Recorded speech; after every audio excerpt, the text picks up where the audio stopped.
has been produced by the International Stoke Mandeville Wheelchair Sports Federation as a guide to the new functional classifications. Most benefit will be gained by viewing the tape in conjunction with the relevant technical documents. The tape is divided into two parts. Part 1 looks at track and field events, and Part 2 at shooting, swimming, snooker, basketball and table tennis.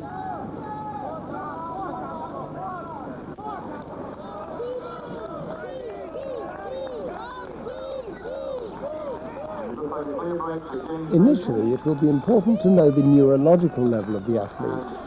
This not only includes the motor and sensory level, but also whether the athlete is incomplete or complete. The presence of a curved spine and of joint contractures is to be noted. A joint contracture is the inability to move a joint through its normal range. Difficulties in classification will occur more frequently in the athlete who is new or untrained or has poor technique or poor chair position. The top athletes are generally easier to classify because they are usually using their functional potential.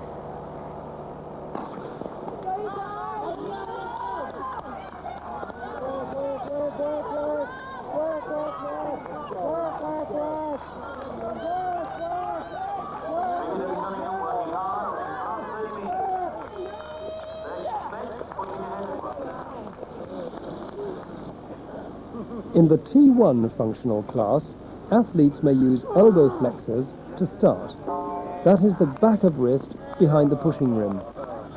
Hands stay in contact or close to the pushing rim, with the power coming from elbow flexion. The old technique is to use the palms of the hands to push down on top of the wheel in a forwards direction. Athletes have functional elbow flexors and wrist dorsiflexors.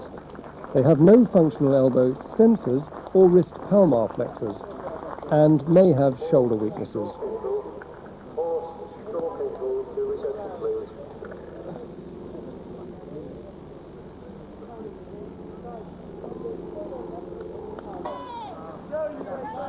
In the T2 class, athletes usually use elbow flexors to start, but may use elbow extensors.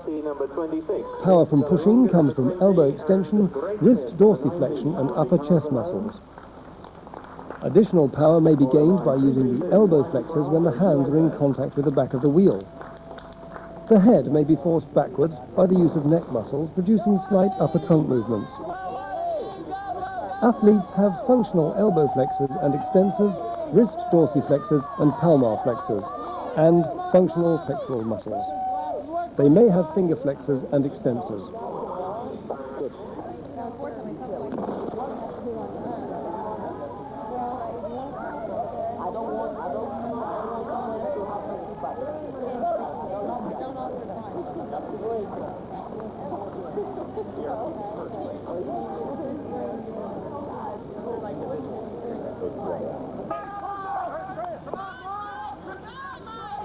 The T3 class.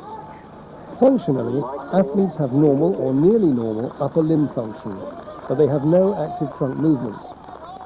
When pushing, the trunk is usually lying on the legs. The trunk may rise with the pushing action. Usually use a hand flick technique for power or friction technique. They may use the shoulder to steer around curves, but will usually interrupt pushing movements to steer and have difficulty resuming the pushing position. When braking quickly, the trunk stays close to the pushing position. Scoliosis, curvature of the spine, usually interferes with abdominal and back muscle function. Athletes have no abdominal muscle function and may have weak upper spinal extension.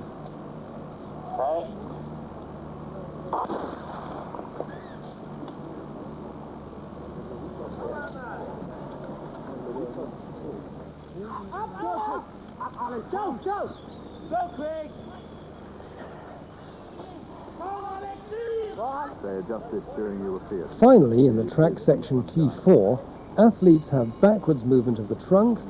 They usually have rotation movements of the trunk and may use trunk movements to steer around curves. Athletes usually do not have to interrupt the pushing stroke rate around curves. When stopping quickly, the trunk moves towards an upright position. They also use abdominals for power, particularly when starting, but also when pushing.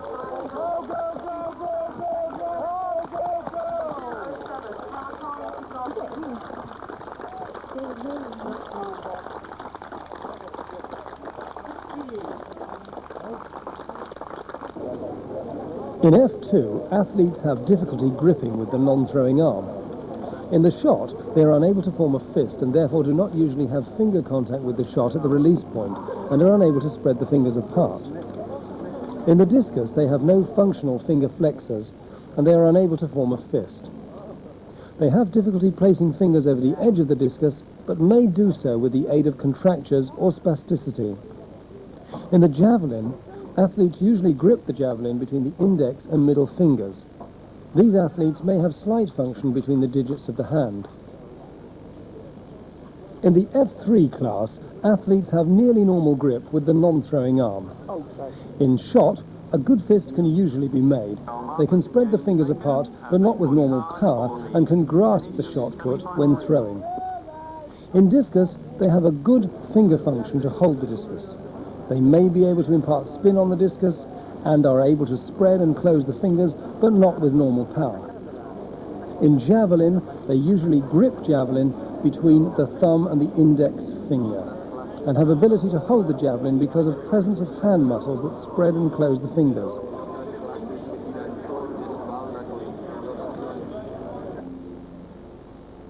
F4 athletes in the shot, discus and javelin have no sitting balance.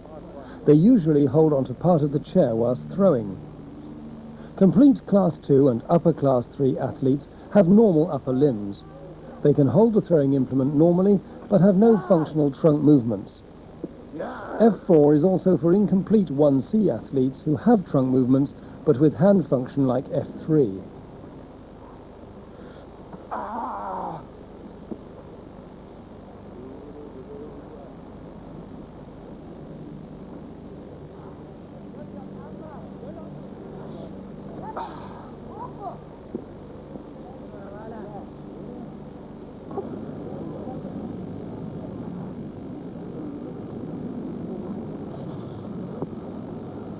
Is it 51 degrees in Kuwait at the moment?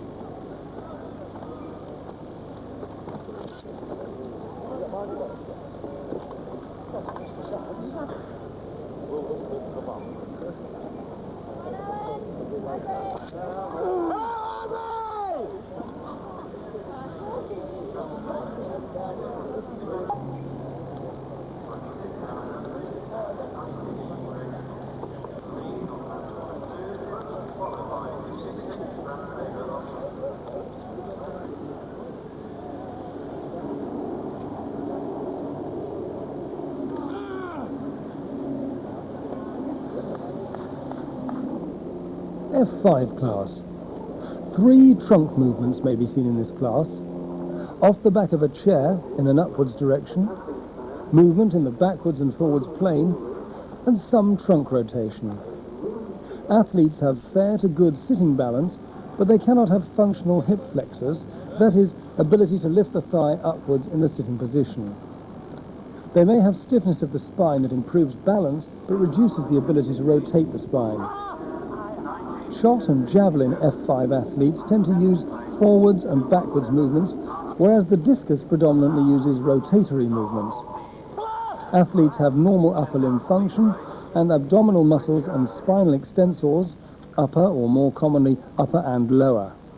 They may have non-functional hip flexors, grade 1, and have no adductor function.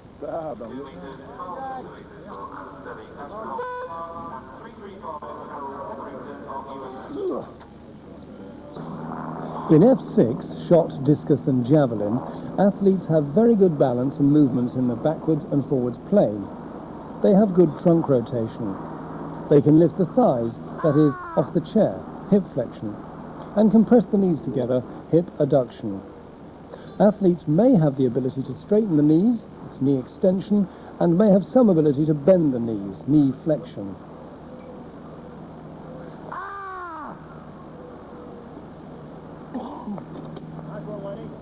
This is transmitted movement, that is, movement caused by trunk rotation producing a passive leg movement.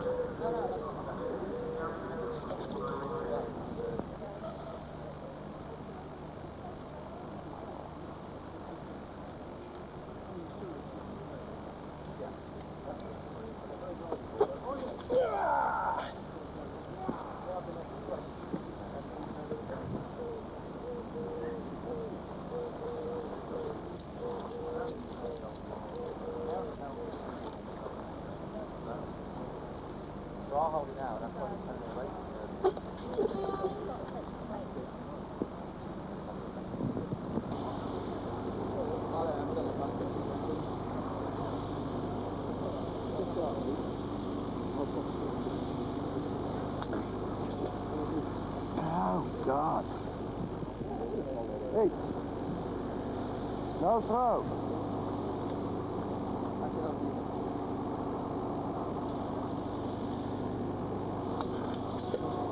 F7 athletes in shot, discus and javelin have very good balance and movements in the backwards and forwards plane. They may also stand up when throwing. They usually have very good balance and movements towards one side, due to presence of one functional hip abductor on the side that movement is towards. Athletes can usually bend one hip backwards, that is, push the thigh into the chair, and can usually bend one ankle downwards, that is, push the foot onto the foot plate. The side that is strong is important when considering how much it will help functional performance. The F8 class in shot, discus and javelin is for standing athletes with not more than 70 points in the lower limbs.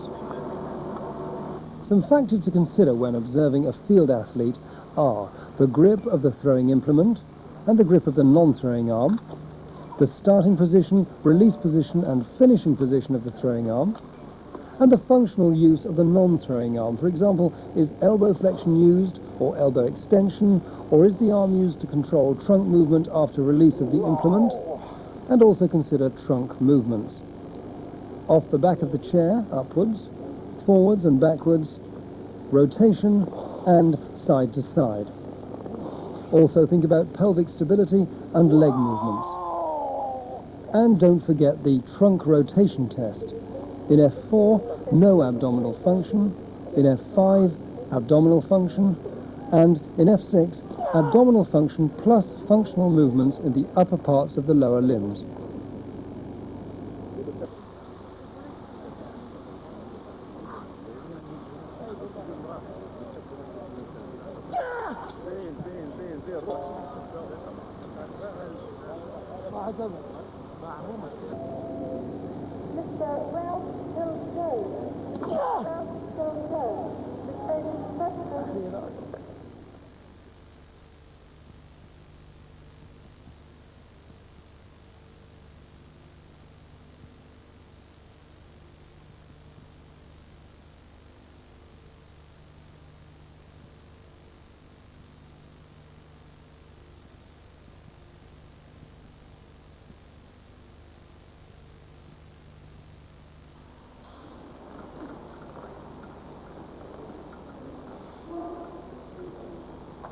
There are 4 shooting classes, SH1 to SH4.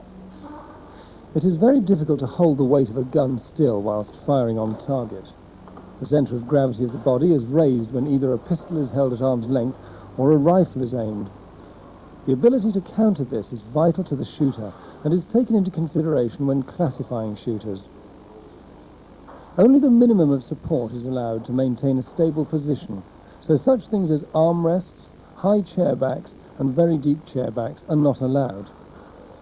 The positions and turns in able-bodied shooting are used in wheelchair shooting competitions, and so we find in rifle shooting 3 positions.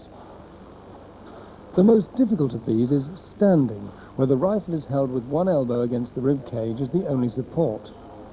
The wheelchair-bound shooter does not actually stand, but assumes the same stance with regard to the rifle as the able-bodied shooter whilst seated. Classification of shooters is carried out by a team consisting of a doctor and a shooting technician. Both a physical and practical examination are performed during the one session, with the practical examination being undertaken in the standing position. In kneeling, the position of intermediate difficulty, one elbow is rested on a table which is usually attached to the chair. This resembles the position assumed by the able-bodied shooter who rests one elbow on the knee whilst kneeling. In prone, the maximum support is allowed with both elbows resting on the table. Classes SH2 and SH3 are both reserved for seated shooters. SH2 contains shooters from the former ISMGF paraplegic shooting class and is divided into two subclasses. SH2B being for those with poorer balance, and to compensate, these shooters are allowed a higher backrest. SH3 is roughly akin to the old ISMGF tetraplegic class and is for those with poor balance and who have some loss of functionality of the hands. SH4 shooters are those who are unable to hold the weight of a rifle and therefore must use a shooting stand. There is no pistol competition for SH4 shooters. However, a shooter could be a Class SH4 rifle shooter, and because of an inability to hold a rifle, hold another class for pistol.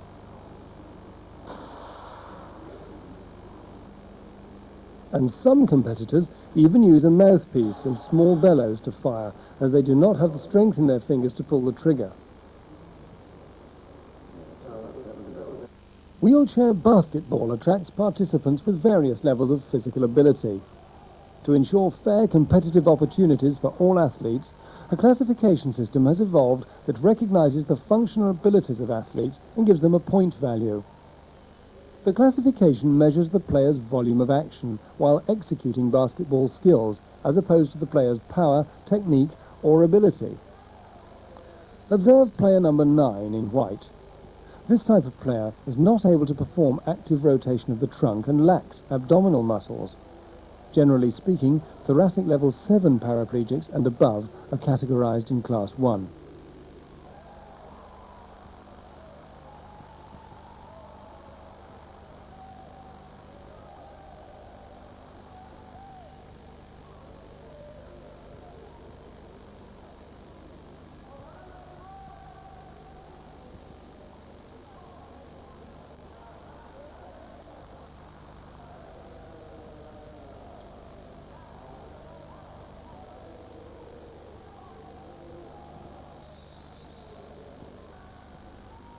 Observe player number 14 in red. This type of Class 2 player has trunk rotation, active stability, and is generally speaking thoracic level 8 through lumbar 1.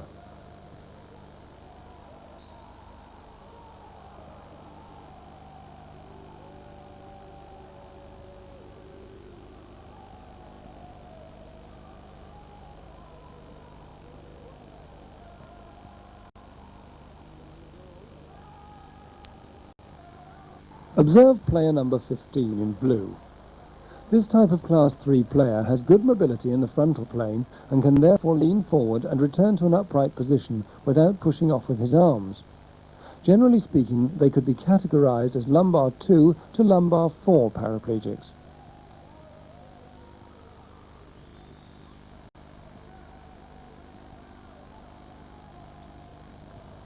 The other players are Class 4, such as this player, number 11 in red.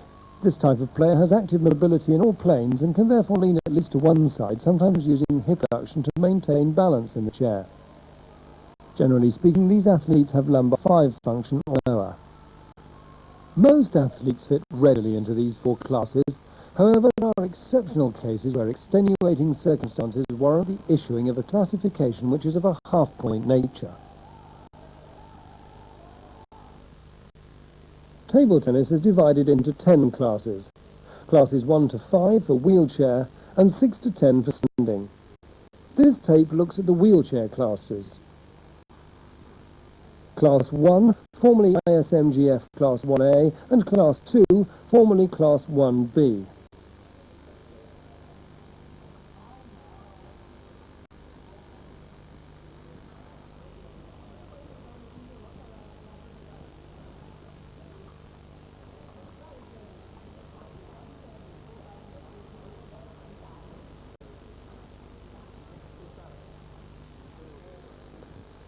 Class 3, spinal cord, that's ISMGF C8 to T7 complete, with no sitting balance, no trunk rotation, but with good hand function.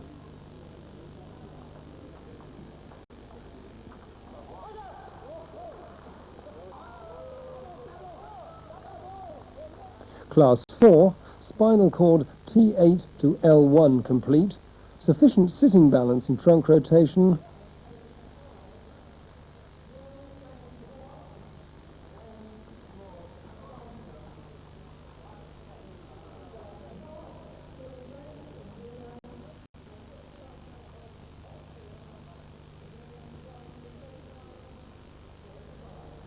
and Class 5, spinal cord L2 to S2 complete.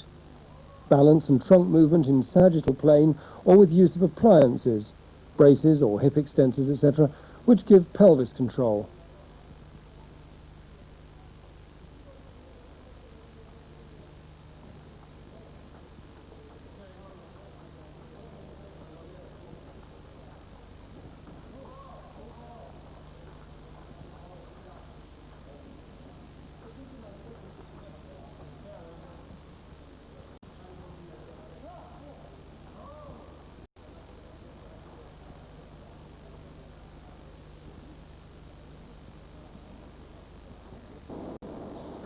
For snooker players, the new functional Class 1 is equivalent to the old 1A, 1B and complete 1C classes of ISMGF.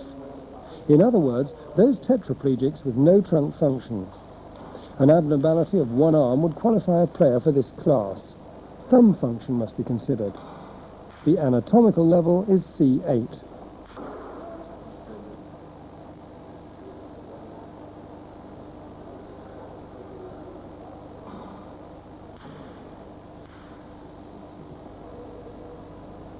Class 2 includes players with normal or functionally normal hands, that is, they can make a bridge, and who have poor balance.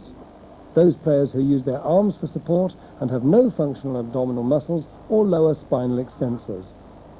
The anatomical level is T1 to T7 inclusive.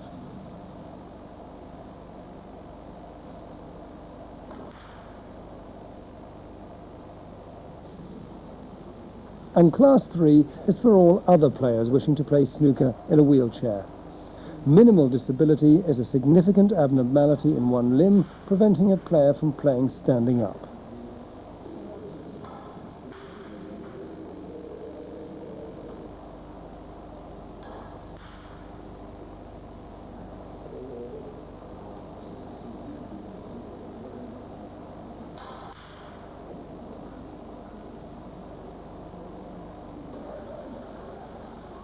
Swimming is functionally classified into 30 classes. S1 to S10 for freestyle, backstroke and butterfly, B1 to B10 for breaststroke, and M1 to M10 for individual medley.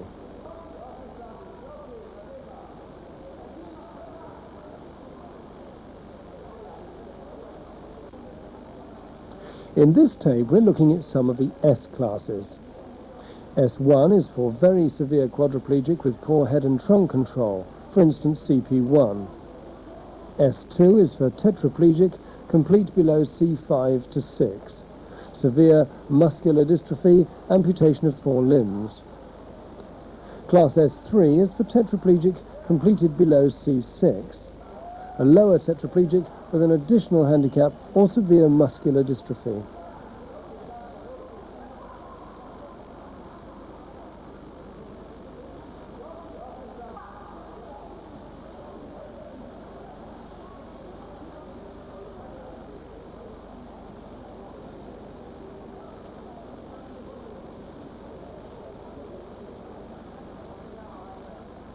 S4 class is for tetraplegic complete below C7, some incomplete C5, polio with unfunctional hands for swimming, muscular dystrophy comparable with C7.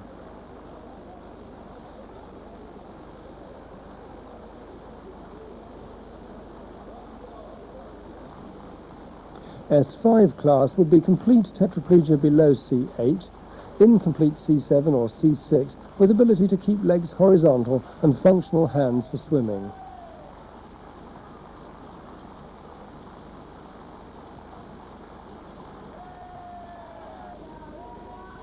S6, complete paraplegia below T1 to T8, incomplete C8 with ability to keep legs horizontal.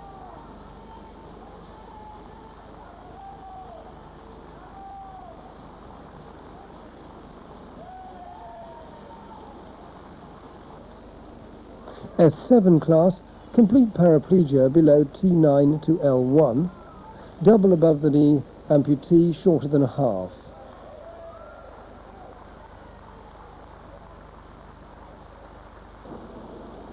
S8 class, paraplegia L2 to L3 with no leg propulsion but ability to keep legs straight, double above the knee amputee, double below the knee amputee, not longer than a third.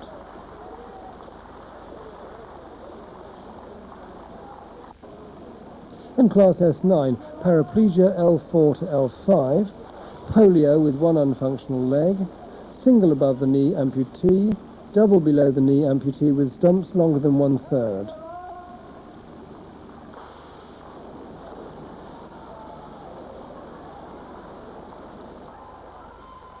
And class S10, polio or cauda equina lesion with minimal affection of lower limbs, single below the knee amputee, double forefoot amputation.